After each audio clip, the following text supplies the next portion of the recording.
some women don't chase. They stand still, and the world bends toward them.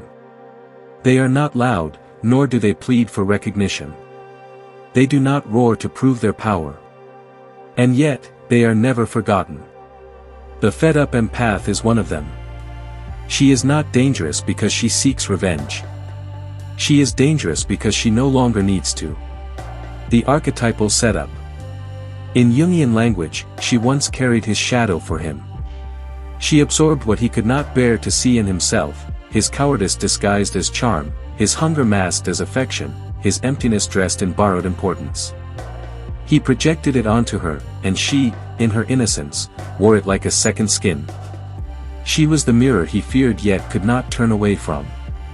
An anima figure, soft, luminous, holding a key to a kingdom he had long forgotten. And like every man who has not faced his own depths, he confused her light for his own reflection. First turning point, the narcissist's game. At first, he circled her like a hunter, yet not to possess her body, but to drink from her stillness, to feed from her capacity to see. Each wound she soothed for him became another rope tying her to the illusion that she was chosen. But choice was never his gift to give. In his world, intimacy was currency, and he was always calculating the exchange rate. The more she gave, the less he respected. The more she forgave, the less he remembered her worth. The quiet erosion. Carl Jung once said, "The meeting of two personalities is like the contact of two chemical substances. If there is any reaction, both are transformed."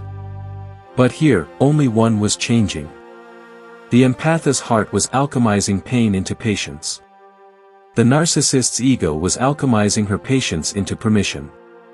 And yet, beneath her tenderness, something ancient stirred. It was the voice of the inner warrior she had silenced in the name of love.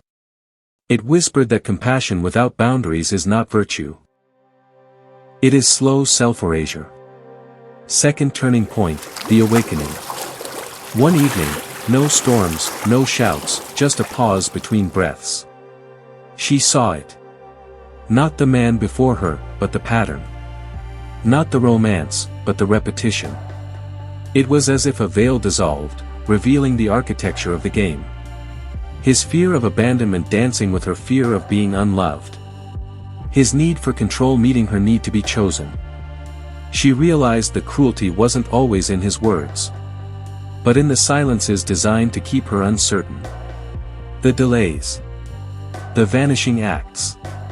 The almosts. The archetypal shift.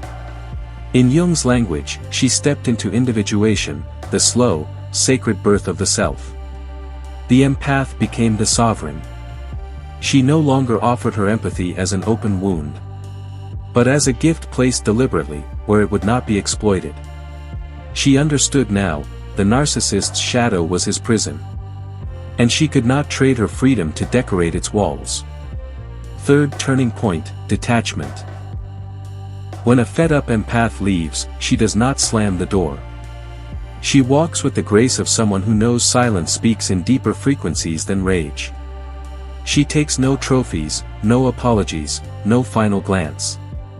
Only her energy, once spilled endlessly into the cracks of another, now gathered back into her own hands. And the narcissist feels it. Not in the moment, but in the empty space she leaves behind. A silence so loud it unravels him. Empowerment, the liberation state. Detachment is not the absence of love. It is the refusal to betray oneself in its name. She will still feel tenderness when she thinks of him, but it will be the kind one feels for a character in a story already told. For in her, the anima and animus are no longer at war. Her softness no longer fears her strength. Her heart no longer apologizes for her spine.